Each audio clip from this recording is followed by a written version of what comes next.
Alors vous êtes maintenant habitués à ce que dans nos AG, on consacre une grande partie maintenant sur une partie échange, une partie débat. Ce soir, je vous l'ai dit, donc le thème qui, j'en suis sûr, ne vous laissera pas indifférent, c'est la digitalisation. Un sujet vaste qu'on pourrait certainement, qu'on aurait du mal à explorer en totalité ce soir. C'est pour ça qu'on a privilégié plutôt de faire un focus, je vous l'ai dit tout à l'heure, sur l'évolution du numérique, à la fois sur le Grand Est, c'est pour ça que notre ami Jean-Marc est là, et en Haute-Marne, pour regarder plus particulièrement l'impact de cette digitalisation sur la vie de nos entreprises, de vos entreprises. C'est bien ce qui nous intéresse. Je ne veux pas enfoncer des portes ouvertes, mais force est de constater que le numérique aujourd'hui fait douter les plus sceptiques. Je dirais même plus, qui renvoie au calendrier grec certaines expressions. Je pense à connaître ses limites ou établir ses limites. Eh bien, aujourd'hui, avec le numérique, les barrières sautent. Il n'y a plus de limites. Dans le monde économique, dans le monde du business que vous connaissez bien, il y a des situations qui, il y a 15 ans, n'étaient même pas imaginables. J'ai noté il y a quelques jours cet élément que je vais vous lire, que je me suis repris à 2 fois, mais l'application WhatsApp, que vous connaissez bien, par exemple, a été achetée 22 milliards de dollars par Facebook en 2013. OK ? Ça signifie donc que les 55 salariés de WhatsApp, petit génie de l'informatique, certes, qui travaillent dans cette société, ont créé plus de valeur en 4 ans que les 194 000 salariés de Peugeot en 210 ans. 4 ans, 210 ans. Et Peugeot, au moment où WhatsApp a été acheté, était valorisé à 12 milliards. Et WhatsApp a été racheté 22 milliards. Voilà. Alors, en plus, bon, il y a aussi l'émergence de l'intelligence artificielle. Alors, c'est un sujet qu'on ne traitera pas aujourd'hui, mais c'est un sujet, moi, qui me passionne particulièrement. Et si vous voulez que dans une prochaine AG, on traite de ce sujet, j'en serais ravi. Et il y a notamment, je suis particulièrement les travaux du docteur Alexandre. Je ne sais pas si certains d'entre vous étaient présents lors d'une assemblée générale à Châlons il y a quelques années, où il était venu et il avait scotché l'assemblée. Tu t'en souviens, non ? Un type extraordinaire, avec un CV. Ce monsieur est sorti d'HEC en tête. Il a fait l'ENA juste derrière. Et puis en sortant de l'ENA, il s'est dit, mais non, ma vocation, c'est pas ça, c'est la médecine. Donc il est devenu chirurgien. Voilà. Voilà. Petit parcours sympa quand même. Voilà. Et on l'avait fait venir. Et moi, je rêve que d'une chose, si nos moyens nous le permettent, mais peut-être qu'en mutualisant avec d'autres organismes, on pourra le faire venir en Haute-Marne. Et je peux vous assurer que vous passerez un moment important. Il évoque notamment dans son dernier bouquin une intervention d'un type qui a un nom imprononçable, Kurzweil, qui est un des gourous de Google, qui disait « Une authentique intelligence artificielle dotée d'une conscience écrasant l'intelligence humaine, mon cher Jean-Marc, devrait émerger en 2045. » On ne sera plus là, nous. Voilà. Bon, revenons à notre sujet du jour. Pour visualiser donc l'emprise du numérique, il est nécessaire tout d'abord peut-être de vous donner quelques chiffres. C'est toujours un peu chiant de vous donner des chiffres, je sais, mais j'en ai retenu quelques-uns qui sont quand même assez significatifs. Tout d'abord au niveau national, des chiffres que vous avez certainement déjà lus en parcourant un petit peu le web. 83% des Français aujourd'hui utilisent Internet. 61% des Français ont effectué un achat en ligne. 51% sont membres d'un réseau social. Et 42% utilisent leur téléphone pour rechercher un commerce local. Voilà. Du côté des entreprises, 80% des entreprises en faillite, alors ça c'est un chiffre de 2013, n'étaient pas présentes sur le web. Donc on peut imaginer que ce chiffre a encore augmenté aujourd'hui. Et enfin, le CA, le chiffre d'affaires du e-commerce, qui ne cesse d'augmenter. Le dernier chiffre publié, c'était 2016, et de 70 millions d'euros. Je pense qu'il est déjà à 80 aujourd'hui, largement peut-être même. Donc voilà, ce soir, je vous l'ai dit, nous avons voulu nous concentrer sur une vision plutôt territoriale de la motivation de l'utilisation du numérique par vous, par les chefs d'entreprise. Hein. Alors, dernier chiffre, en regardant un petit peu ce qui se passe en Haute-Marne, puisqu'il y a une étude qui avait été menée auprès de chefs d'entreprise. Alors, en Haute-Marne, 80% des entreprises possèdent un site Internet. Génial, bravo, super bonne nouvelle. C'est bien, mais pourquoi faire ? 88%, en fait, c'est juste pour une présentation générale de l'entreprise, ce qu'on appelle un site vitrine. 58% pour une présentation du catalogue, c'est déjà un petit peu mieux. Et en fait, 7% pour la vente en ligne, c'est-à-dire plus de la moitié moins que le Grand Est. Et enfin, cette étude, dans ses conclusions, dit que 11,4% des entreprises haut-marnaises pensent qu'Internet peut améliorer le process de l'entreprise. Seulement 11,4%. Cette enquête démontre également que 7% des entreprises informatisées, contre 9,7% dans le Grand Est, ont adapté l'organisation de leur entreprise pour accompagner la transformation numérique. Voilà. Donc, comme vous le voyez, bon, il y a un travail pédagogique énorme qui reste encore à faire. À la fois, je dirais, on est capable d'envoyer une voiture dans l'espace, mais il y a encore des entreprises, notamment chez nous, qui nécessitent, je dirais, d'être accompagnées, au moins pour être sur le net de façon efficace pour le développement économique de leur entreprise. Ça, c'est un rôle des chambres de commerce, c'est un rôle qu'on sait bien faire. Ça. Et je souhaite, et on fera tout, je dirais, pour faire en sorte qu'on garde les moyens nécessaires pour pouvoir assumer ces missions d'accompagnement. Et j'espère que l'État nous entendra sur le sujet. Bon, pour conclure, moi je souhaite que le débat sur le numérique soit vraiment ouvert, que ce soit vraiment un échange, et vous allez voir qu'avec Jean-Marc, vous allez tout comprendre, parce que c'est un pédagogue hors pair. Et je tiens encore à le remercier. Jean-Marc, donc expert du numérique, donc, qui va intervenir plus particulièrement sur cette notion du très haut débit, où on se pose des tas de questions au niveau du Grand Est, et puis ensuite de faire un focus sur la Haute-Marne. Et puis, vous parlera plus spécifiquement de ce concept qui est l'entreprise du futur, l'industrie du futur, qu'il connaît bien, et il pourra répondre à toutes vos questions. Et puis ensuite, l'intervention de Simon, qui, lui, se focalisera plutôt sur les offres de la Chambre de commerce, hein, avec un focus aussi particulier sur une plateforme qui vient d'arriver, je vous en ai déjà parlé il y a quelques assemblées générales de cela, qui s'appelle CCI Store, qui est vraiment une plateforme révolutionnaire. Et là, le gouvernement a applaudi des deux mains en disant que c'était vraiment un outil extraordinaire et qui est en ligne depuis quelques semaines, hein, Simon, hein, pas plus. Hein. Voilà, et bien évidemment, donc, comme d'habitude, c'est Jean-Bernard qui sera le modérateur de ce débat pour fluidifier un petit peu les différentes interventions comme il sait magnifiquement le faire. Oui, d'ailleurs, on va, dans la première partie du débat, parler des tuyaux. À chaque fois que dans la maison, on parle effectivement des applications et de l'utilisation du numérique, les collaborateurs me disent toujours, c'est bien gentil tout ça, mais encore faut-il qu'on ait les bons tuyaux et que ça fonctionne, parce que sinon, ça donne un peu l'effet inverse. Et à ce niveau-là, Président, la Haute-Marne a des particularités peut-être un peu remarquables. Oui. Je ne vais pas faire une intervention très longue, mais je souhaiterais simplement remettre en mémoire à cette Assemblée le côté bon élève de la Haute-Marne. Et je me félicite d'ailleurs qu'il y ait une élue du conseil départemental, puisque c'est bien en octobre 2009 que le conseil général de l'époque a décidé de débloquer sur la période 2010-2015 une enveloppe globale de 40 millions d'euros pour déployer la fibre, le très haut débit.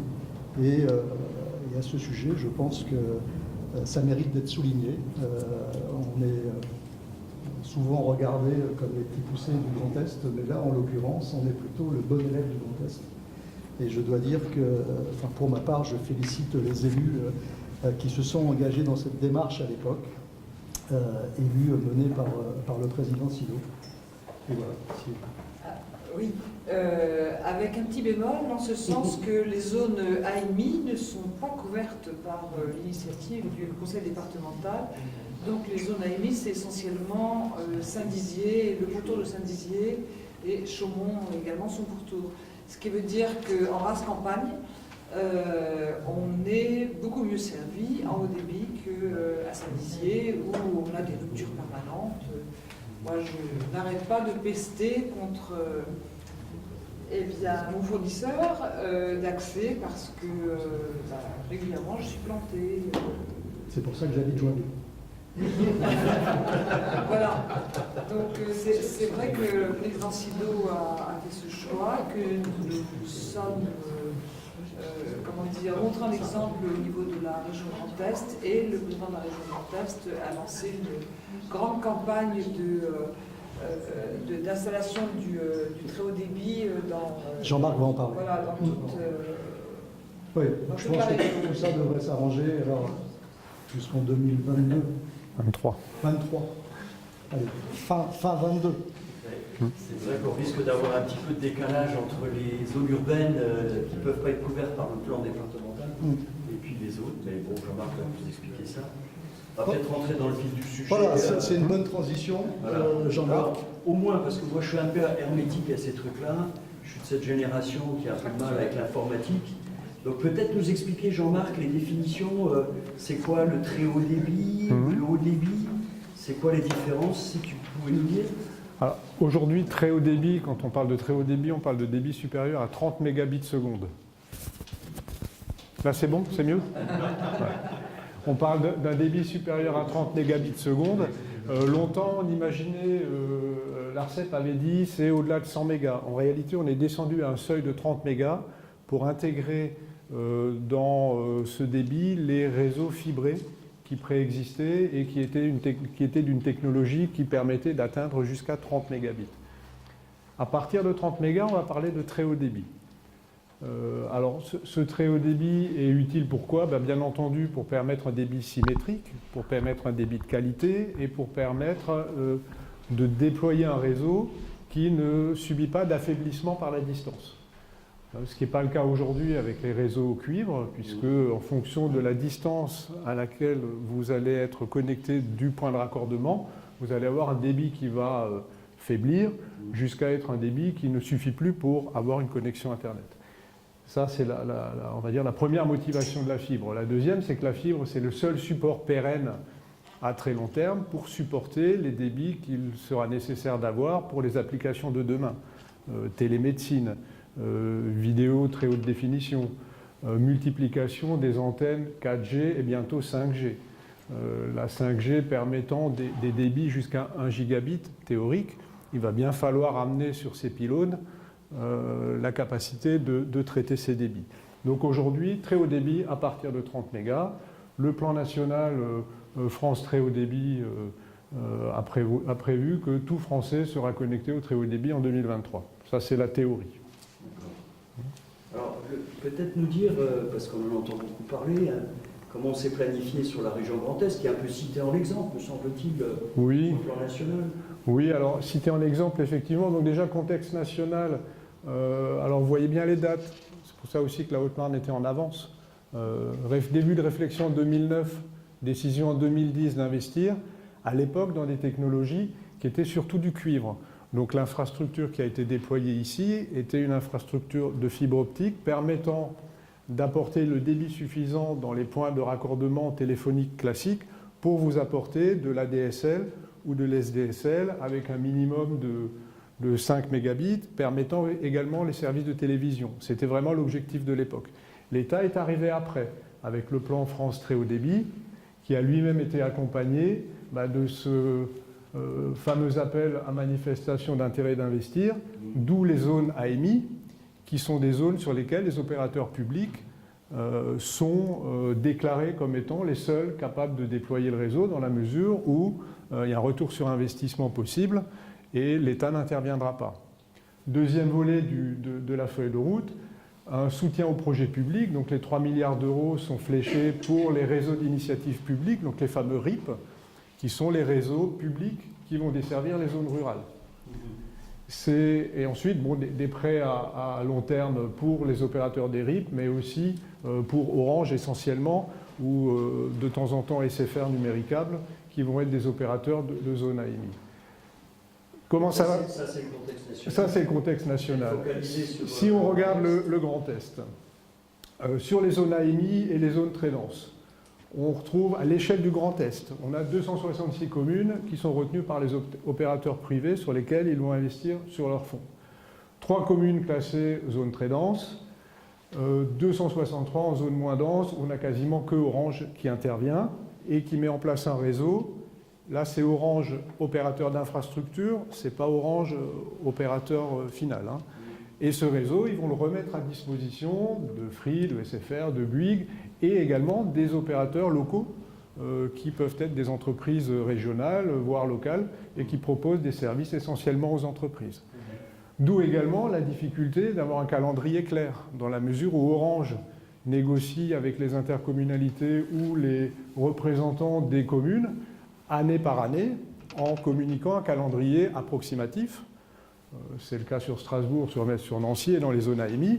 C'est Orange qui dit, bah, écoutez, nous, l'année prochaine, on va déployer plutôt ce quartier, mais il n'y a jamais vraiment d'engagement, contrairement au déploiement sur les 4929 communes restantes, déploiement qui va être opéré finalement par 2 acteurs. Enfin, 3, si on prend la Moselle qui avait démarré un peu plus tôt, mais globalement, on a 2 gros acteurs. Un acteur déjà actif, déjà en action en Alsace, qui s'appelle Rosas, qui est la délégation de services publics concessive de la région, qui, pour une durée de 30 ans, déploie le réseau, opère le réseau et fournit de la capacité de débit et de transport à tous les opérateurs. Et sur le reste du Grand Est, marché public passé en 2017, un nouvel acteur qui s'appelle Losange et qui est l'opérateur du réseau d'initiative publique du Grand Est et qui va s'occuper des communes du Grand Est sur la base d'un plan de déploiement en 2 temps. Un premier temps sur des communes prioritaires définies département par département en fonction du débit disponible dans la commune. Et prioritaire, une commune dont plus de 50% des prises disposent d'un débit de moins de 2 mégas. Ça, c'est ce qu'on définit comme commune prioritaire. Et à partir de là, l'opérateur, donc Losange ou Rosas, va opérer ce déploiement. Particularité, j'y reviendrai après sur la Haute-Marne, c'est de pouvoir réutiliser les 1900 km de fibres qui ont déjà été déployés. Peut-être pas en totalité, parce qu'il faut bien voir la différence temporelle aussi, hein, entre des décisions qui ont été prises en 2009, 2010, 2011, et qui tenaient compte de l'existant, c'est-à-dire globalement Orange, des sous-répartiteurs analogiques qu'on a numérisés pour apporter de la DSL de qualité. Le besoin aujourd'hui, 10 ans après, n'est plus le même. Donc il y a des négociations en cours, voilà, on discute, mais l'idée c'est bien entendu de ne pas être obligé de payer 2 fois dans la mesure du possible. Peut-être voir sur le slide suivant ce qui se fait sur la Haute-Marne qui, on l'a rappelé, a fait des investissements massifs sur le sujet. Oui. Alors aujourd'hui, l'investissement de départ, c'était pour garantir l'arrivée du haut débit auprès de tout le monde. Alors, à la marge, on avait bien entendu des débits supérieurs à 30 mégas, puisque les technologies ADSL, si on est très proche, je ne sais pas si dans la salle, il y a des entreprises connectées et qui sont très proches du point de connexion, on peut avoir des débits supérieurs à 50 mégas, mais c'est très rare et c'est très ponctuel. C'est vraiment dû à la proximité forte du répartiteur. Donc ce réseau est déployé aujourd'hui et donc dans la liste des communes prioritaires en Haute-Marne, il y en a, mais par contre, vous citiez les communes qui sont en zone AMI, ce RIP ne viendra pas en zone AMI et on aura effectivement, probablement à partir de 2020, des territoires très ruraux qui auront une fibre avec des offres à 100 mégas qui ne seront pas disponibles en zone AMI. Parce que là, c'est Orange qui quelque part, investit à son rythme. C'est ça. Avec en plus, l'opérateur, enfin Orange va arriver et va regarder où il est le plus rentable pour lui d'investir aujourd'hui. Souvent, c'est des zones denses, dans la mesure où j'arrive avec une fibre dans un quartier d'immeubles. Bah, je ramène une fibre dans un immeuble, j'ai 20, 30, 40, 50 clients.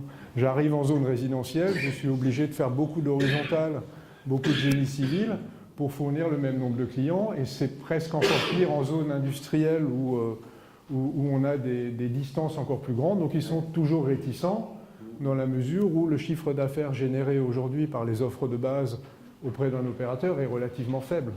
Donc, vous êtes en contact avec Orange, qu'est-ce qu'ils vous disent? Que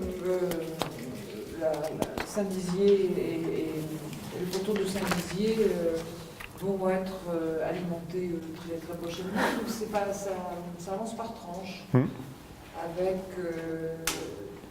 avec des estimations en année, par mois, et aucune... il n'y a pas d'engagement. Non, il n'y a pas d'engagement, et nous, on n'a aucune possibilité de vérifier. Et puis il y a... Parce qu'on ne paie rien, on n'a pas de contrat.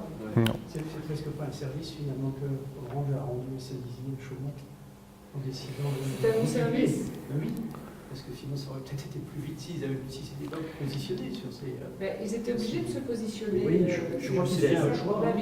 Non, ils n'avaient pas le choix. Qui n'avaient pas le choix, mais je veux dire, Mais c'est pénalisant, Mais paradoxalement. c'est pénalisant pour l'économie. Oui, et la réponse d'Orange, quand on les interroge, elle est toujours... Il y a deux réponses. Il y a la réponse face à un public résidentiel qui est de dire oui, on va arriver, on va vous ramener de la fibre, donc on veut faire du volume.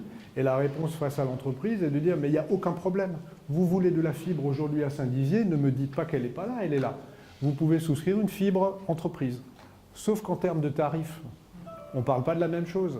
Sur le FTTH qui va être déployé, le principe du déploiement, c'est que l'opérateur arrive jusqu'au point de raccordement à l'entreprise ou au domicile, et puis à forfaitiser le coût du raccordement individuel. Donc c'est le même prix pour tout le monde, il y a une péréquation. Quand on est en offre entreprise, on va vous tarifer l'arrivée de la fibre à proximité, au mètre ou au kilomètre, et on va vous tarifer des frais de raccordement et ensuite des frais d'abonnement considérablement plus élevés. On est sur des rapports de 1 à 20, facilement. Ouais, facilement. Oui. Je me souviens d'avoir eu ce débat, puisque pour la société Yanmar, nous faisions des dessins en 3D, Japon, France, en même temps. Donc on avait la nécessité d'avoir ça. Et c'est que je me souviens plus le montant qu'on a payé, parce qu'ils m'ont expliqué que la fibre, elle était là-bas dans ce centre qui était là, et que c'était à nous de financer la fibre jusqu'à l'usine. Le dernier mètre. Ça n'a pas été gratuit. Ah non, c'est la non. seule chose que je me souviens. Attends, il y a déjà... Mais La situation n'a pas tellement évolué. C'est pareil pour les offres. Dans les entreprises, la fibre, elle passe devant et elle passe devant. Et Elle quand passe... ils disent je veux me raccorder, on leur dit il faut déjà faire une armoire, il faut faire du génie civil, Oui, c'est ça. et qui paye. Et c'est Là, l'entreprise. mais je me souviens que ça n'était pas gratuit du tout. Non, c'est pas gratuit et c'est bien. Alors aujourd'hui, bien entendu, la qualité de service, les technologies utilisées, même si à la base on est avec de la fibre optique, il faut bien comprendre qu'on est d'un côté sur un réseau mutualisé. On va apporter une fibre, donc en FTTH, on va apporter une fibre qu'on va partager avec un maximum de 90 clients à peu près. Et de l'autre côté, on va avoir une fibre unique pour une entreprise. Donc il est normal qu'il y ait un coût plus élevé. Après, on est dans une situation où, globalement, il y a deux acteurs capables d'apporter une fibre du point de raccordement à l'entreprise. Aujourd'hui, c'est SFR et Orange. Tous les autres vont faire appel à SFR ou Orange et sous-louer une partie de réseau. L'arrivée du très haut débit par le RIP ou par les zones AMI va changer un tout petit peu la donne à terme, au-delà de 2023, dans la mesure où de nouvelles offres entreprises vont arriver. Ce ne sera pas tout à fait de la fibre dédiée, ce ne sera plus tout à fait de la fibre mutualisée. Il y aura une petite qualité de service, mais surtout on va avoir des tarifs nettement plus avantageux. On va peut-être poursuivre par rapport au calendrier qui nous attend et qui nous intéresse. Alors le calendrier 2023, qui correspond au calendrier national, est contraignant, y compris en zone AMI. Donc Orange peut jouer le calendrier, mais pas au-delà de 2023. Sinon, il y aura des pénalités, puisque leur engagement en souscrivant aux zones AMI était de délivrer en 2023 100% du territoire. Donc ça, faut également le prendre en compte. Donc la pression sur Orange, elle va augmenter au fur et à mesure. Il y a quand même 5 ans. Oui, il y a 5 ans. Ça fait longtemps. Il y a 5 ans. Ouais. Jean-Bernard, je voudrais répondre où on a relevé une des remarques en disant qu'il fallait faire du génie civil et autres. Pas dans tous les cas, parce qu'il y a le réseau électrique aérien. Et on est en train de travailler justement des conventions avec Losange pour qu'ils utilisent notre réseau. Et donc voilà, donc il n'y a pas que du souterrain, il y a de l'aérien, mais c'est très compliqué parce qu'effectivement en Haute-Marne, comme le département a déployé son réseau, on est en train de batailler avec Losange, et pas le département, mais avec Losange, en disant vous devez d'abord utiliser le réseau qui a été mis en place, et après seulement vous pourrez utiliser le réseau électrique pour déployer la fibre. Donc c'est compliqué, et aujourd'hui, je crois qu'on a pratiquement signé presque toutes les conventions côté Enedis sur le Grand Est, sauf en Haute-Marne, à cause du plan de déploiement numérique, parce que le département fait attention, effectivement, en disant utiliser ce qui est en place. Voilà, et après on utilisera effectivement aussi le réseau aérien, où le déploiement est un petit peu plus rapide. Oui, dans la mesure où une partie du financement du RIP, bon, il y a des fonds européens, il y a du PIA, mais il y a une partie qui va venir de la collectivité ou des collectivités. Donc, plus on travaille finement sur la réutilisation de l'existant, plus on va minorer l'impact. En Alsace, entre le début du projet où le coût par prise était de l'ordre de 500 € pour la collectivité, on est tombé à moins de 200 en optimisant et en travaillant dans la durée, tout ça en 2 ans. Donc c'est pas neutre, c'est pas neutre. Donc, excusez-moi une question. Par rapport au pays limitrophes, Allemagne, Suisse, oui. On parle d'attractivité aussi. Comment on se situe, nous on est plutôt en retard, j'ai l'impression. Alors, oui et non. Ils n'ont pas l'équivalent des RIP. Ils ont une plus grande concurrence, il y a beaucoup plus d'opérateurs en Allemagne que chez nous, et les tarifs sont beaucoup plus chers. C'est plus cher. Donc, ouais, c'est plus cher. Donc, on est peut-être en retard parce que sur les zones rurales et dans certaines zones, la notion de zone AMI n'existe pas chez eux. Donc, et comme il y a plus de concurrence, ça va un peu plus vite, mais le corollaire, c'est que c'est plus cher.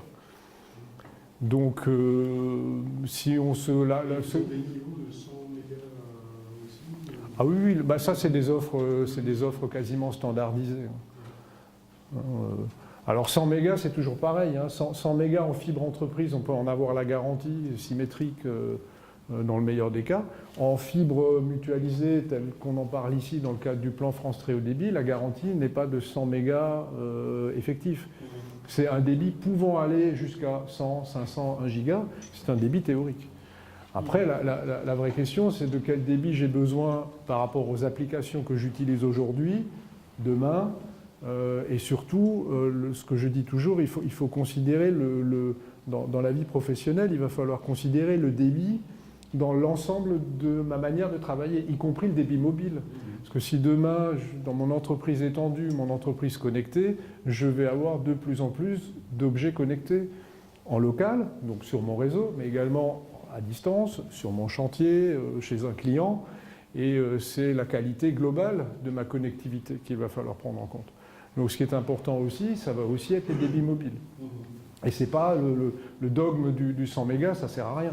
Il vaut mieux avoir 20 mégas qui fonctionnent que 100 mégas théoriques avec des fluctuations qui vont faire que demain, si j'ai choisi de mettre mon entreprise à 100% en ligne, ces fluctuations m'empêchent de travailler.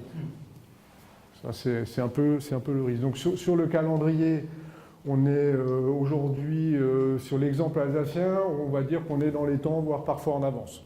Donc il y a de fortes chances que sur le déploiement Losange, ça se passe de la même manière, que le calendrier soit respecté. Il faut bien savoir que si le calendrier n'est pas respecté, il y a de lourdes pénalités sur les opérateurs. Donc ça, c'est une pression qui fait qu'en général, ça marche. Le vrai risque, des RIP comme ici, il y en a un peu partout en France. La grosse tension aujourd'hui, elle est sur la fourniture de la fibre. Ouais, le marché de la fibre est très tendu. Donc les aménageurs de Losange et de Rosas ont anticipé tant qu'ils ont pu en négociant des contrats avec des garanties de tarifs, mais après, derrière, il faut que ça puisse produire. Il y a pas... On a des démarches du même type sur les autres régions françaises. Oui. Ouais, c'est le plan France Très Haut Débit, il prévoit ça. Zone très dense, libre concurrence totale, zone AMI, déclaration d'un opérateur, zone réseau d'initiative publique, cofinancement, Europe, État, collectivité locale, avec un calendrier contraint 2023. Globalement, Alors après, notre avance vient du fait de la réussite du projet de mutualisation, puisque le plan France Très Haut Débit prévoyait que ce soit à l'échelle du département que soient gérés les RIP. Donc ce qui s'est passé ici, l'Alsace a été la première en fédérant Bas-Rhin-Haut-Rhin à l'époque, et on a repris ce modèle sur le Grand Est. C'est pas forcément pareil ailleurs. On a l'Alsace d'un côté, la Moselle de l'autre, et tout le reste. Et tout le reste d'autres départements sont dans Losange, ce qui fait un réseau d'initiative publique de plus de 800 000 prises. C'est ça. Et si on rajoute l'Alsace et si on rajoute la Moselle, on est quasiment 1 200 000 prises. C'est le plus gros réseau d'initiative publique de France. Et ça commence à peser aussi auprès des opérateurs. Seul bémol aujourd'hui sur les réseaux d'initiative publique. En Alsace, ça fait plus d'1 an que les premières prises ont été déployées. Le seul opérateur de niveau national à être présent avec une offre aujourd'hui, et encore pas partout, c'est Bouygues. Orange n'a pas encore signé, Free n'a pas encore signé, Numéricable va signer, puisque Patrick Drahi était à Strasbourg il y a 15 jours, et puis il a annoncé, oui, finalement, on n'est plus trop fâché, on va venir quand même. Parce qu'il il a été refoulé. Il a été refoulé, mais après, les chiffres sont têtus. 300 000 prises en Alsace, 30% de part de marché. Ouais, c'est pas le moment de faire la fine bouche. C'est pas le moment de faire la fine bouche et de perdre des clients. Donc ils vont venir, ils vont tous venir. Orange négocie aussi. Mais ils n'ont pas l'habitude. Jusqu'à présent, Orange et SFR fournissaient des services sur leur propre réseau. Donc ils pouvaient être garants d'une qualité. Et là, leur gros problème, c'est de dire ouais, on va mettre nos services, mais on ne maîtrise plus le réseau. Bah ouais, mais c'est la vie. Donc, il faut plutôt être confiant sur la tenue. Donc, ce qu'il faut rappeler, c'est que dans le déploiement de la fibre, dans le cadre du plan France Très Haut Débit, on ramène la fibre au plus près du domicile ou de l'entreprise, et c'est l'opérateur final, au moment de la signature du contrat, qui va ramener la fibre dans le domicile ou dans l'entreprise, en réutilisant le passage existant. Donc, si c'est de l'aérien, ils refont de l'aérien. Si c'est du souterrain, ils refont du souterrain. Dans les mêmes fourreaux, etc. Donc toujours pour aller vite et pour optimiser les coûts. Calendrier type de déploiement, entre le moment où on annonce les études et le moment où l'offre est disponible et le raccordement, il peut se passer entre 12 et 14 mois. Il y a des délais techniques et des délais légaux nécessaires pour apporter le service, et il y a un délai réglementaire de 3 mois qui apparaît là, qui est l'ouverture aux opérateurs, où l'aménageur informe les opérateurs de la disponibilité du réseau et du nombre de clients potentiels, et les opérateurs arrivent avec les offres. Au final, avec la fibre, on va faire plus vite ou ça va faire différemment? Alors aujourd'hui, ce qu'on constate, c'est que souvent l'entreprise, elle a une logique, elle veut simplement faire plus vite ce qu'elle fait déjà aujourd'hui. Et c'est là où on a, nous, un rôle à jouer, c'est de lui dire non, vous n'allez pas faire plus vite ce que vous faites aujourd'hui, parce que là, on a les statistiques de l'observatoire qu'on a présenté tout à l'heure. C'est, OK, j'ai un site web, je fais du surf, je fais du mail, et puis un peu d'échange de fichiers. Non, l'arrivée de la fibre et du très haut débit, surtout quand on a de la qualité de service, c'est de repenser l'organisation de l'entreprise, de repenser les process et de repenser les usages. Tout ce qui est possible ici, il y a partout du E devant, il y a de la visio, il y a du télétravail, il y a de la domotique. En tant qu'individu, on a un smartphone, on utilise des plateformes, on utilise des applications, et en tant qu'entrepreneur, on a du mal à faire la même chose. Donc à un moment donné, je pense qu'il faut juste caler l'usage digital en entreprise avec ce qu'on fait déjà, et on se rendra compte qu'on a des gains de performance. Donc il faut faire autrement. Ça ira plus vite, ça c'est logique. Mais il faut surtout travailler autrement, repenser son organisation et riper vers des logiques, comme on le verra tout à l'heure, soit d'usines du futur, d'entreprises numériques, etc. Faut-il rappeler ici qu'on est quasiment les seuls à faire ce travail pédagogique à destination des entreprises? À la demande d'ailleurs de l'État, qui a une plateforme qui a été mise en ligne. Donc nous, on a CCI Store, qui est un bel outil qui va être présenté. Il y a une autre plateforme qui est un peu inconnue, enfin méconnue en tout cas, qui s'appelle Transition Numérique Plus, qui est le énième avatar d'un projet de l'État, d'une plateforme d'aide aux entreprises pour la transformation numérique. C'est une plateforme qui vient d'être relancée, sur laquelle on est présent en tant qu'on est labellisé des activateurs du numérique. Et notre rôle, c'est d'écouter le chef d'entreprise, de comprendre son métier, d'avoir, nous, notre capacité de benchmark, parce qu'on en a rencontré d'autres, de reprendre des bonnes pratiques et d'aider cet entrepreneur ou cette entreprise à intégrer de nouveaux usages, à repenser sa stratégie de manière à ce que le numérique soit un outil de performance. Et le très haut débit, c'est le liant, ça devient le ciment de la stratégie. Donc, on l'a vu, on a fait un tour d'horizon un peu rapide sur tout ce qui est les tuyaux. Mmh. On va peut-être aller sur des choses très concrètes en termes de transformation numérique.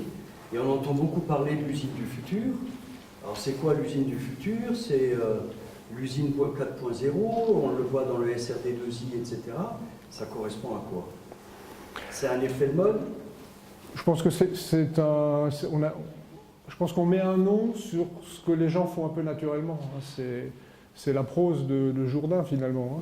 On le fait, mais on ne le sait pas forcément. Mais si on en prend conscience, c'est là où on va pouvoir en profiter de manière la plus sereine et la plus efficace. On va s'appuyer sur 3 piliers. La demande du marché. La demande du marché, c'est quoi? C'est du temps réel. C'est la capacité de changer son outil de production, de s'adapter au marché, de répondre plus vite, d'optimiser ses coûts. C'est des méthodes de production et de recherche d'excellence. Tout le monde veut de la qualité. Maintenant, la grande mode, c'est où on est noté avec des étoiles partout.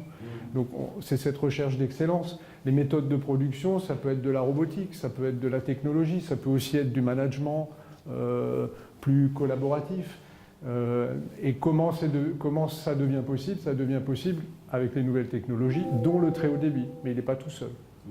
Donc alors, ça, si je veux m'organiser, c'est quoi les étapes? Comment je m'organise par rapport à ça? Déjà, on va essayer de travailler autour de 4 axes. L'agilité. L'agilité, c'est un peu ce qu'on disait, c'est cette capacité à réagir très vite en fonction du marché, de mon environnement, des contraintes.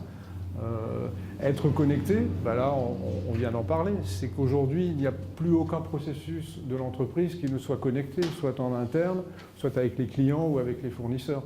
Frugal, c'est cette notion d'optimisation de la ressource. L'énergie, la matière première, la réutilisation de matières premières, le recyclage. On est dans cette tendance et collaborative parce qu'on a tendance à parler que de la robotique dans l'usine du futur ou de la technologie, mais pour que la technologie fonctionne, il faut qu'il y ait de l'humain. Et quand on la pense collaborative, on va modifier le management, on va travailler en mode projet, on va responsabiliser les équipes, on va avoir des petites vidéos qui vont montrer des exemples. Finalement, c'est tout ça. Et globalement, quand on dit ça et que vous réfléchissez, vous le faites déjà. Simplement, on met peut-être un peu plus de formatage et on arrive à trouver des axes sur lesquels nous, on va pouvoir agir en accompagnant les entreprises. Donc là, c'est la réalité augmentée. Tout à l'heure, c'était effectivement le robot qui va remplacer l'humain dans tout ce qui finalement n'a pas vraiment de valeur ajoutée. Porter le cadre du scooter, porter la roue, ça crée finalement que peu de valeur. Et on va remettre l'humain sur des missions à plus forte valeur ajoutée. Donc ça c'est un peu une usine pilote qui a la capacité de monter le matin, d'assembler des scooters le matin, des machines à laver l'après-midi sur les mêmes chaînes de montage. Ce qui montre aussi que l'adaptabilité de l'humain pour pouvoir passer le matin du scooter à la machine à laver l'après-midi est importante. Donc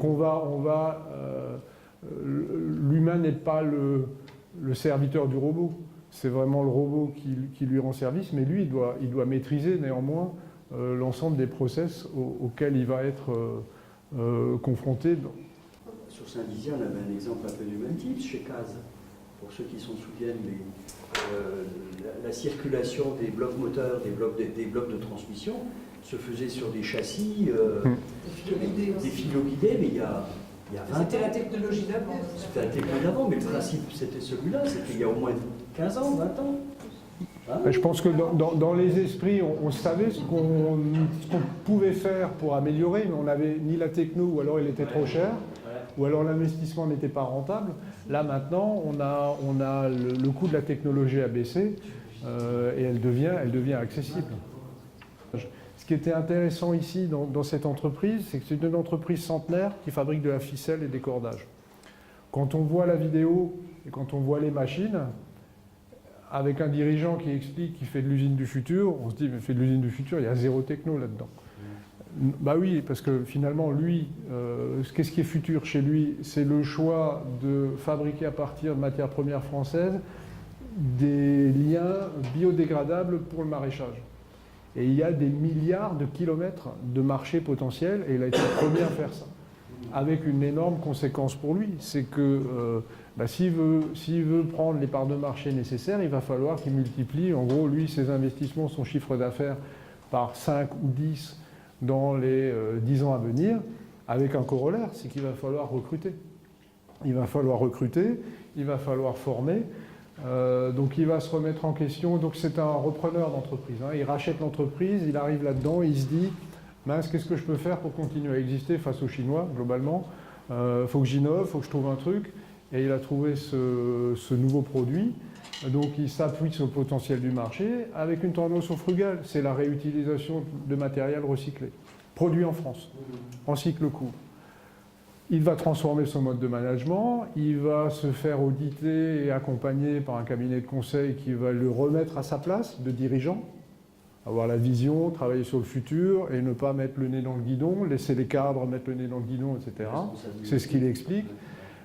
Alors bien entendu, il a une capacité à investir, mais s'il a un bon produit, s'il a un marché, derrière les financements suivent. Et surtout, ils suivent dans le temps et dans la durée avec la bonne progression. Il a bénéficié d'un accompagnement de qualité, c'est pour ça que dans l'usine du futur, il y en a certains qui vont réussir tout seuls, la plupart ont besoin d'être à un moment donné accompagnés ou coachés. Et le facteur humain, dans ce cadre-là, était au cœur de l'usine du futur, il a très peu de technologie. Néanmoins, suffisamment pour être attractif sur le marché de l'emploi. On forme des cadres et des ingénieurs en leur expliquant que leur emploi de demain, c'est dans l'usine du futur, et on leur montre des vidéos comme avant. Tu vas travailler en salle blanche, tu auras un robot, etc. Mais pas partout. Donc une entreprise comme celle-ci, pour être attractive, il faut qu'elle joue sur autre chose, sur le management, sur la proximité, sur l'équipe. C'est ça aussi l'usine du futur. Alors, un chef d'entreprise qui dit ça, donc il dit super, mais comment je fais, à qui je m'adresse, c'est quoi la porte d'entrée ou le démarrage? Bon, moi, je dirais que la porte d'entrée naturelle devrait être la CCI, dans la mesure où le réseau des chambres, aujourd'hui, est impliqué dans l'Alliance Usine du Futur. Donc, on a accès aux ressources, on a accès aux témoignages aux entreprises, on a nous-mêmes développé des produits, on a formé des conseillers, et aujourd'hui, on y va de manière totalement neutre. Contrairement peut-être à d'autres dispositifs d'accompagnement qui vont y aller avec une idée derrière la tête qui est de vendre leurs produits ou d'orienter le projet en fonction de ce qu'eux imaginent. Nous, on a cette capacité d'être neutre, d'analyser, peut-être de dire, écoutez, n'y allez pas, attendez encore, continuez à travailler tel volet ou tel volet, sinon vous allez aller dans le mur. Nous, on a aujourd'hui cette capacité et on a des outils de diagnostic et d'audit. On connaît les dispositifs d'accompagnement.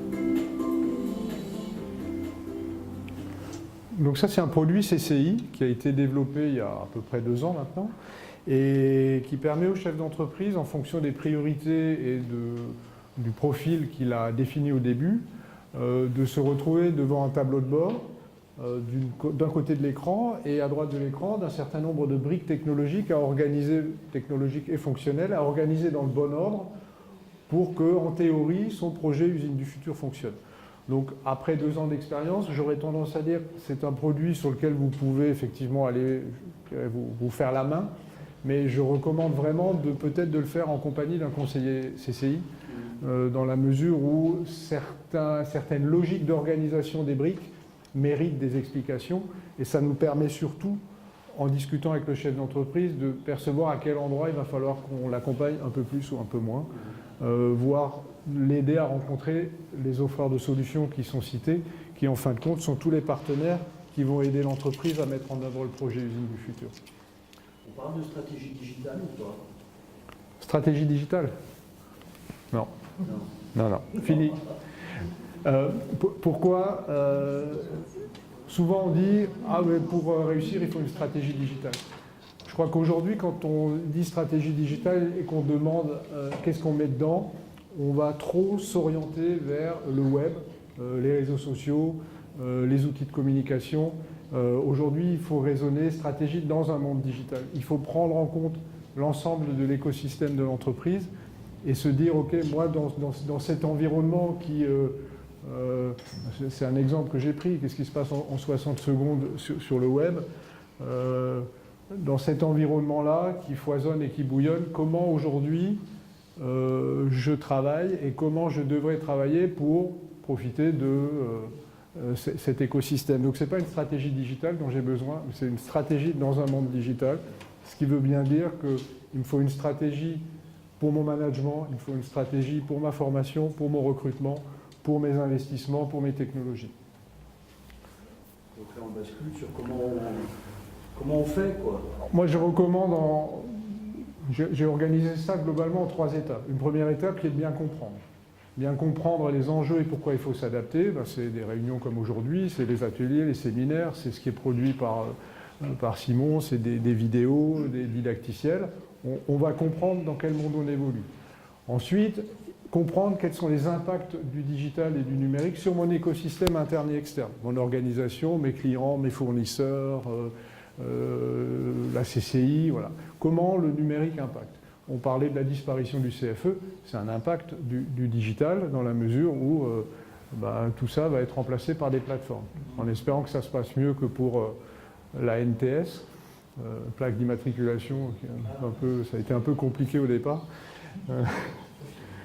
Et c'est pas fini. Allez faire du benchmark. C'est qu'aujourd'hui, grâce au web, on a accès à énormément d'exemples, de vidéos, de contenus sur quelqu'un qui est dans le même secteur d'activité que moi et qui a opéré sa transformation digitale. Je peux aller voir comment il a fait. Pour comprendre, toujours pour comprendre, et surtout comprendre que je ne peux plus passer à côté. On l'avait vu, 83% des entreprises qui ont disparu n'étaient pas présentes en ligne ou n'avaient pas d'existence digitale. Et il doit vraiment y avoir un lien de cause à effet. Deuxième étape, agir. À partir du moment où j'ai compris, je fais mon état des lieux. Encore une fois, on est acteur de cet état des lieux. On a des outils de diagnostic, on a des outils d'audit, on est capable d'accompagner l'entreprise pour faire cet état des lieux. On va élaborer un plan d'action. C'est cette fameuse stratégie dans un monde digital. C'est axe par axe, qu'est-ce que je peux faire ou ne pas faire et dans quel ordre je dois le faire pour que le numérique finalement me profite. Je ne dois pas passer à côté de l'étape formation, information, accompagnement des collaborateurs. En interne dans les chambres, pour notre propre transformation numérique, on a déployé, sous l'impact du président, sous l'impulsion du président, on a déployé une plateforme de culture numérique. C'est un outil qui permet à tous les collaborateurs de s'auto-former au digital. Choisir des outils et des technologies, là souvent il va falloir être accompagné. C'est là où il va falloir faire les bons choix qui vont nous emmener sur une période de 3 à 5 ans dans l'intégration de ces outils, la valorisation de ces outils. Et surtout, il faut avoir cette capacité, cette volonté d'investir du temps et de l'argent dans cette transformation numérique, de manière à pouvoir en mesurer un retour sur investissement pour sortir un peu du paradigme, le numérique c'est un poste de coût. Ça doit être un poste d'investissement et non pas de coût. Et la troisième étape, c'est de valoriser et de mesurer. Là, on rentre un peu dans un cercle vertueux. On élabore de nouvelles offres, on les lance avec tout ce qu'on a vu précédemment. On en mesure le retour sur investissement, on n'arrête pas le cycle. On se mesure, on se contrôle en permanence. Et je dis toujours, regardez loin devant, pour ceux qui font de la moto. On a toujours dit, on ne regarde pas devant la roue, on regarde loin devant la sortie du virage. Parce que la moto va là où on regarde. Si on regarde dans le fossé, on part dans le fossé. Là, c'est un peu pareil. Voilà, il faut regarder loin devant. Donc, c'est la vision au loin qui permet de conduire sereinement. Et toujours je remets à investir du temps et de l'argent. C'est incontournable, et si on n'a pas ces moyens-là, c'est pas possible. Et là, on a parfois, nous, on rencontre de temps en temps des chefs d'entreprise qui arrivent en disant « Ah, ça va pas trop en ce moment, je pense que je vais aller en ligne. » C'est pas maintenant qu'il faut aller en ligne. C'est presque trop tard. Par contre, on peut quand même essayer de voir comment les aider. Mais la clé, c'est temps et argent quand même, néanmoins. Merci beaucoup Jean-Marc. Donc on a vu le volet relatif aux tuyaux, donc les technologies et en particulier ce qui se passe chez nous dans le Grand Est, et puis l'exemple de l'usine du futur. On va peut-être passer à Simon qui nous parlera un peu de choses que tu as évoquées, CCI Webstore. Tu as compris qu'il te restait tout à fait. milliard d'heures. Voilà. Tout à fait. En respectant le timing qui est prêt. Alors effectivement, bonjour à tous, moi je vais vous parler un peu de ce qu'on va proposer nous à la CCI Haute-Marne et la CCI Meuse pour accompagner les chefs d'entreprise dans la prise en main de ces nouvelles technologies de l'information et avoir cette capacité à repenser son business model et à l'adapter aux nouveaux besoins de consommation. Donc dans cette offre de service qu'on a voulu construire pour vous accompagner, on a eu 3 principes qu'on a voulu garder en tête en permanence. C'est déjà de vous fournir des offres qui soient disponibles 24 heures sur 24, 7 jours sur 7, c'est-à-dire au moment où vous, chef d'entreprise, vous êtes disponible. Une offre aussi qui peut être consommée soit en totale autonomie si vous vous sentez à l'aise, soit avec de l'accompagnement humain si vous en avez le besoin, et bien sûr une offre qui s'adapte au niveau de maturité du numérique qui est le vôtre, qu'on ait à la fois du contenu pour des gens qui sont à l'aise et du contenu pour ceux qui sont plutôt débutants. Notre première offre de service, du coup, ça va être de mettre en place un système de tutoriels. Donc des tutoriels, ce sont des vidéos courtes, des vidéos au format web, très axées sur quelque chose de très concret, de très technique, où je clique pour me créer une page Facebook, etc. On vous explique tout ça dans une vidéo courte, donc un contenu très disponible sur notre site internet, via nos chaînes YouTube, accessible en permanence. Du coup, prendre en main l'outil de manière relativement autonome, puisque toutes les explications sont dans la vidéo, très peu chronophage et avec un niveau d'expertise qui est forcément moyen, parce que là on est sur quelque chose de très concret, de très technique. Ensuite, on met en place aussi des ateliers. Ça, c'est un système qui a déjà commencé. Je sais que certains d'entre vous ont déjà participé à des ateliers sur des thématiques diverses et variées, pas seulement de la communication digitale, mais effectivement aussi de la relation client, du financement, de la gestion des stocks. Un contenu forcément qui est un peu moins disponible, toujours praticable en relative autonomie une fois qu'on a intégré les principes qui ont été expliqués. Un besoin de temps tout à fait relatif et un niveau d'expertise qui est quand même assez confortable puisque je suis là pour discuter avec vous, pour répondre à vos questions et pour adapter à la situation de votre entreprise. Pour ces ateliers, on a un planning qui est défini jusqu'à fin 2018. Donc on va s'attaquer plutôt à la gestion de la relation client en septembre avec le marketing direct, l'emailing, le SMS, comment on travaille tout ça pour créer du lien avec ses prospects. Plutôt un axe de financement participatif, donc plutôt orienté vers les porteurs de projets, les créateurs d'entreprises en octobre et en novembre. Une problématique plutôt de communication digitale avec le site vitrine et comment je fais pour optimiser ma présence web avec du référencement naturel, payant. Le détail complet de ces sessions d'atelier, vous allez les recevoir sur votre téléphone dans quelques minutes. Comme ça, vous aurez les dates, vous aurez toutes les sessions pour pouvoir les retrouver quand vous voulez. Ensuite, on va mettre à disposition sur notre site internet aussi des sortes de guides d'utilisation relatifs à des outils numériques. Donc on a appelé ça le brief. L'idée, c'est d'avoir quelque chose de thématique et de très complet sur cette thématique. Si je prends le référencement naturel, eh ben, on va vous faire un document de 20, de 60 pages qui passe en revue tout ce qu'il est nécessaire de savoir sur les référencements naturels. À télécharger librement sur notre site internet pour une maîtrise, cette fois, qui sera à la fois opérationnelle, mais aussi stratégique, parce qu'on aborde tous les sujets. Un contenu très disponible, à travailler en toute autonomie puisque vous avez tout le contenu dans le guide, quand même un peu chronophage parce qu'on va aller loin et un niveau d'expertise assez intéressant parce que là on va passer toute la problématique en revue.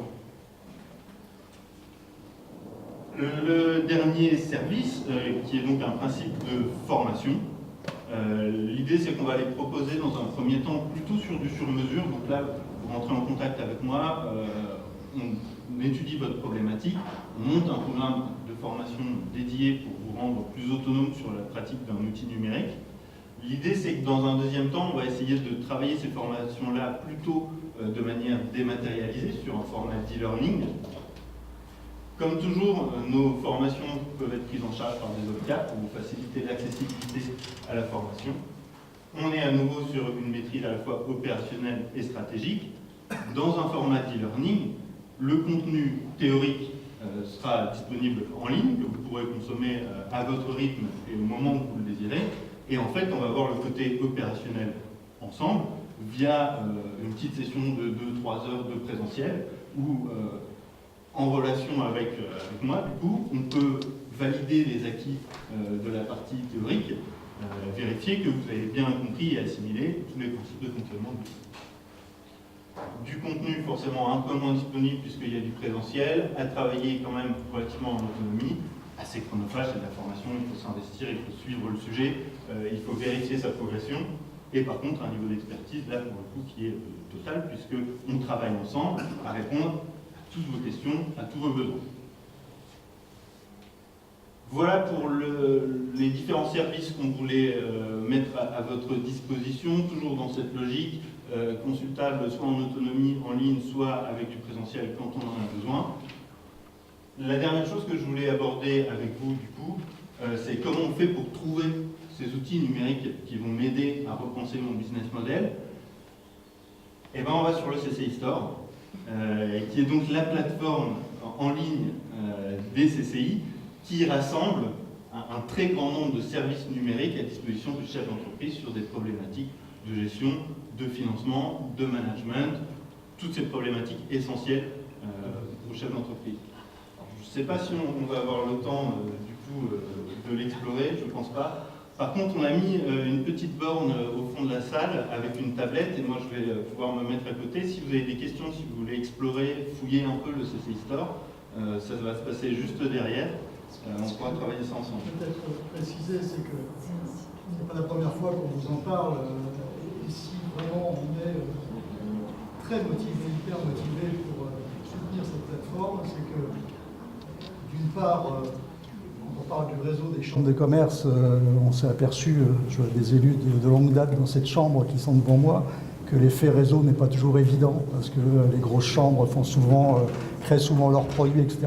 Là, c'est la première fois, la première démonstration qui est faite au niveau national d'une mobilisation de toutes les chambres, avec des experts de très très haut niveau, puisque le patron de CCI Store aujourd'hui s'appelle Di Crescenzo, c'est le patron de la CCI de Toulouse, et qui est reconnu au niveau européen, pour ne pas dire au niveau mondial sur le numérique, et qui a vraiment mis toute sa motivation dans le projet.